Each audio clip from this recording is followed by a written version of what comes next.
This military-industrial complex creates a vicious cycle of wars, fueling wars, which in turn fuels more wars.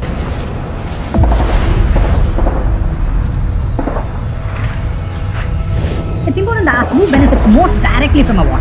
The Bush administration has deployed a shadow army of some 100,000 contractors, but the reality is that Blackwater has become a prime player in the war on terror. Lobbying is nothing more than bribery made legal. In 2018, the defense industry spent over $120 million lobbying the U.S. government. War indirectly benefits the media and terror groups. Weapons the U.S. supplied to rebel operations in Syria. The war didn't affect their family or friends, so they wouldn't apologize. Mr. Bush, when are you going to apologize for the million Iraqis that are dead because you lied? The real beneficiaries of war are the arms manufacturers, military contractors, and politicians. Saddam Hussein and his sons must leave Iraq within 48 hours.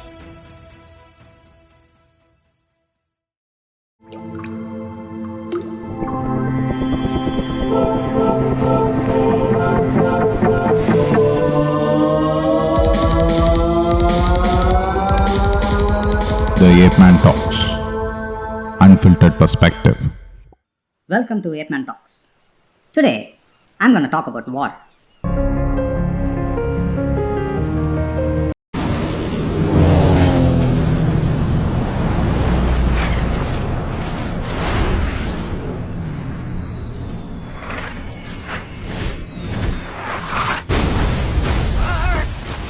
Wars have been fought throughout history for various reasons like land, resources, power, and ideologies. One thing that goes unnoticed is the military-industrial complex's connection to war. In the councils of government, we must guard against the acquisition of unwarranted influence, whether sought or unsought, by the military-industrial complex.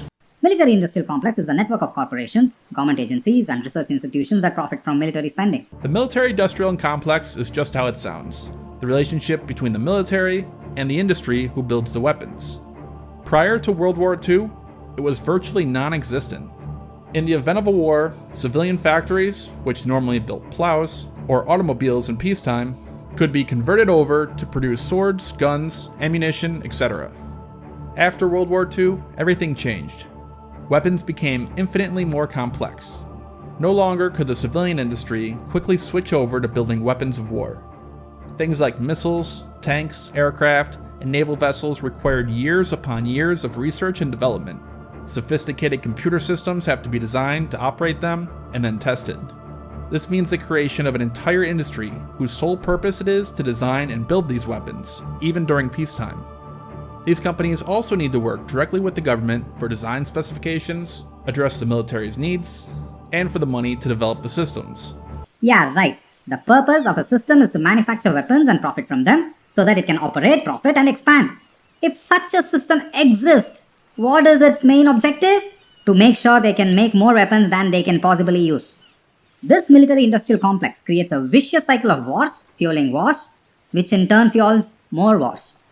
It's a cycle that benefits a few at the expense of many. Why don't the leaders do something about it, if it is so bad?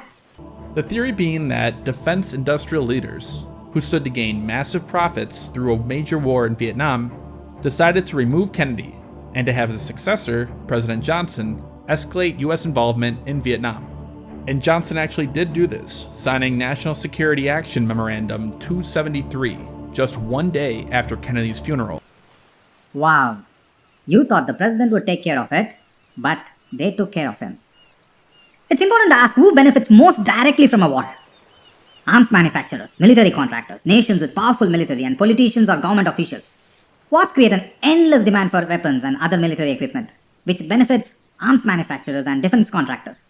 Who are the arms manufacturers? Companies like Raytheon, Boeing, Lockheed Martin, and Northrop Grumman. These four companies combined sell more than $125 billion worth of arms every single year, making up 30% of all the arms sales in the entire world annually. Lockheed Martin is the largest, with over 100,000 employees, and an operating income, not revenue, but income of over $7 billion a year. They make everything from the F-35 stealth fighter, the new LRASM anti-ship missile, THAAD, the Aegis combat system, cyber warfare systems, along with many, many more. There is massive money to be made. Yes, there's massive money to be made from a system that profits only from a war or the fear of war. So if you want to get rich fast, just start a rumor about a war and watch the money come rolling in. Then there are military contractors, private military contractors such as Blackwater, Academy, etc. They benefit from war by providing security services and support to governments and organizations. Take Blackwater, the military contractor whose atrocities were revealed during the US-Iraq war. The Bush administration has deployed a shadow army of some 100,000 contractors, but the reality is that Blackwater has become a prime player in the war on terror, and nothing short of the Bush administration's Praetorian Guard. Blackwater USA has become one of the most powerful private actors in the so-called war on terror. Their operations are shrouded in secrecy, and people in Congress find it almost impossible to get information about Blackwater and other companies' operations. Powerful nations wanting to steal valuable resources like oil or minerals may benefit from war by gaining control of newly acquired territories or resources through lies. They had to find Iraq's brutal dictator, Saddam Hussein, and disarm him of his weapons of mass destruction. There was one problem though. Saddam didn't have any. Saddam didn't have WMDs, but he had oil. And they said they were there to liberate the people, but they were after oil. Some politicians and government officials may benefit from war by gaining popularity, increasing their power and influence, or diverting attention away from other issues. In 2018, the defense industry spent over $120 million lobbying the US government in attempts to influence decision making. To put that in perspective, about half as much as the pharmaceutical industry, and slightly less than the oil and gas industry. The money is split pretty evenly between Democrat and Republican politicians and candidates, with 56% going toward Republicans. The concern with this is obvious. These companies are trying to convince the government to give them money. Lobbying is nothing more than bribery made legal. So if you are looking for a way to pay off your debts without breaking the law, maybe you should consider becoming a lobbyist. Finally, there are war profiteers, people who use war chaos and confusion to engage in illegal activities such as smuggling or price gouging. War indirectly benefits the media and terror groups. Media companies can benefit from increased viewership and revenue through conflict coverage. Military gear is likely to end up in terrorist groups during and after war. Otherwise, it's hard for them to make a killing. Literally. Weapons the U.S. supplied to rebel opposition groups in Syria have inadvertently ended up in the hands of Al-Qaeda. And in Iraq, weapons meant for the Iraqi army ended up in the hands of ISIS. Ultimately, it'll fuel future wars. Politicians who did it will write books. The real beneficiaries of war are the arms manufacturers, military contractors, and the politicians who receive campaign contributions from them. The majority of U.S. weapons exports end up in Asia and Oceania, although the Middle East received 32% of all exports in 2014. And because domestic sales have declined in recent years, U.S. companies have all the more reason to look abroad. They have every reason to look abroad. Next time war is discussed, ask them how much weapons they are willing to sell. Start a crowdfunding campaign, collect money and pay off arms manufacturers. At least you can protect infrastructure and human life. These companies make billions selling weapons, equipment and services to the military. The more wars you fight, the more money they make. But who are deeply affected by war? It's soldiers on the front lines, their families, and the civilians caught in the crossfire. War results in death, destruction, and displacement of millions of people. The physical and mental tolls of war can last a lifetime for those who survive it. There's more to war than what we read in history books. Many wars are fought over oil, strategic resources, and geopolitical influence. The reasons are usually hidden behind moral and ideological arguments.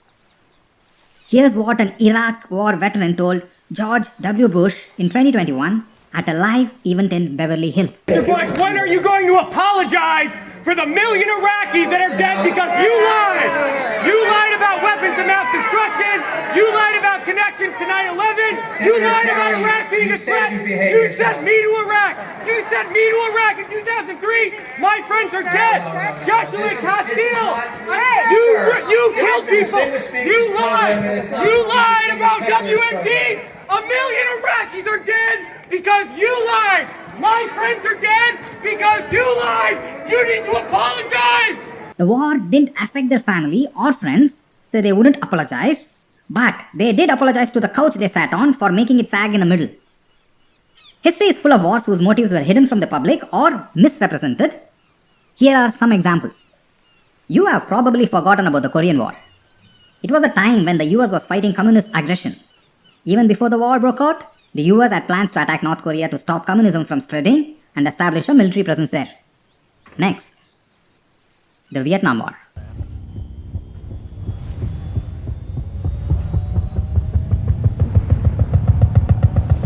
The official reason for US involvement in the Vietnam War was to stop communism from spreading. It later became clear that the war was fought for economic and strategic reasons, such as access to natural resources, markets, and military bases.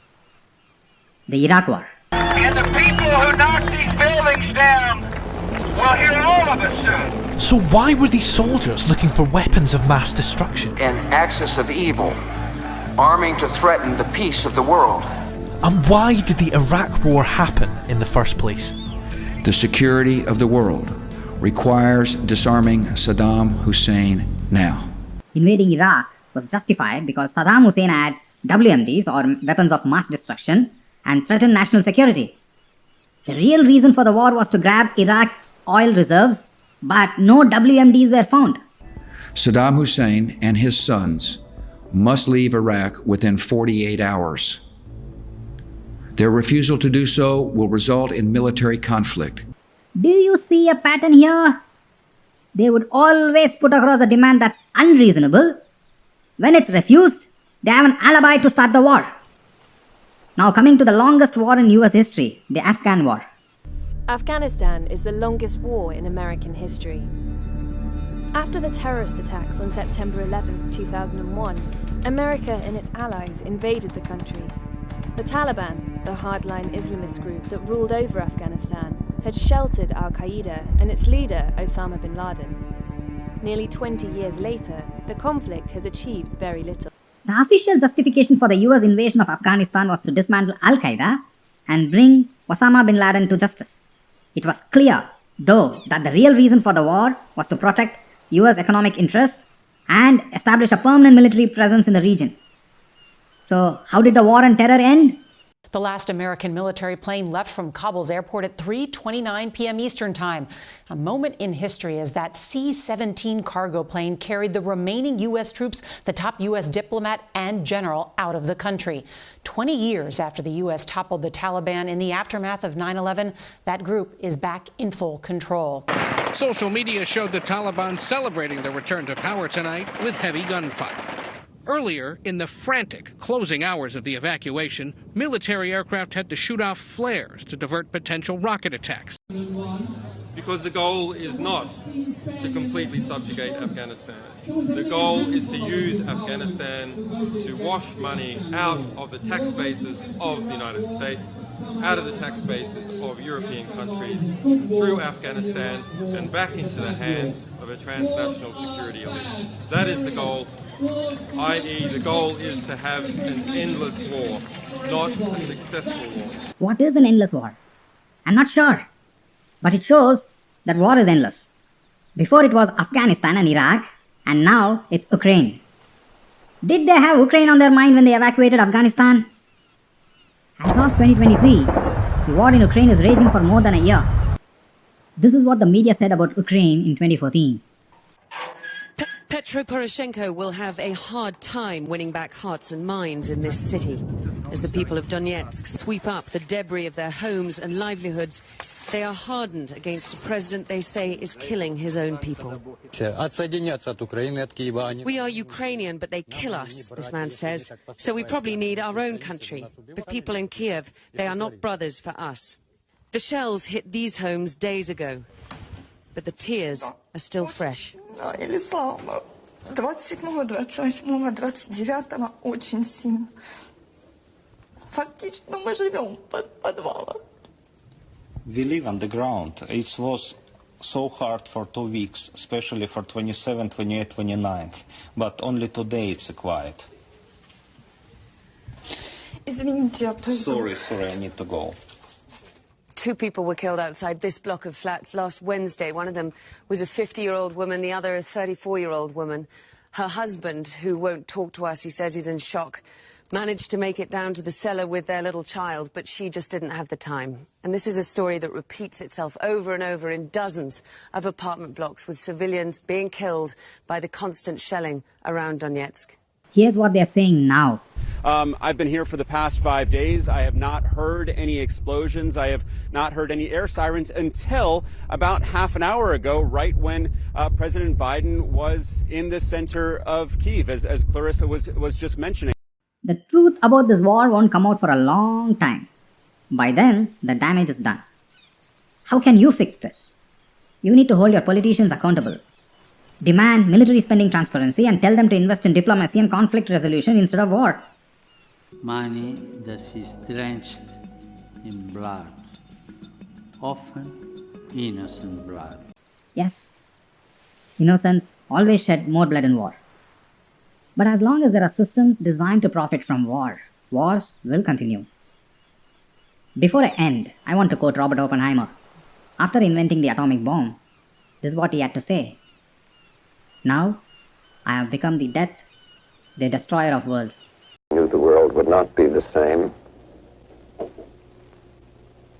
Few people laughed. Few people cried. Most people were silent. I remembered the line from the Hindu scripture, the Bhagavad Gita. Vishnu is trying to persuade the prince that he should do his duty, and to impress him takes on his multi-armed form and says, "Now I am become death, the destroyer of worlds." Every week I'll discuss the trending news you should care about and what you can learn from it. Please hit the like button if you like this video. Make sure you subscribe to our channel. That's the only way you can show your support for us.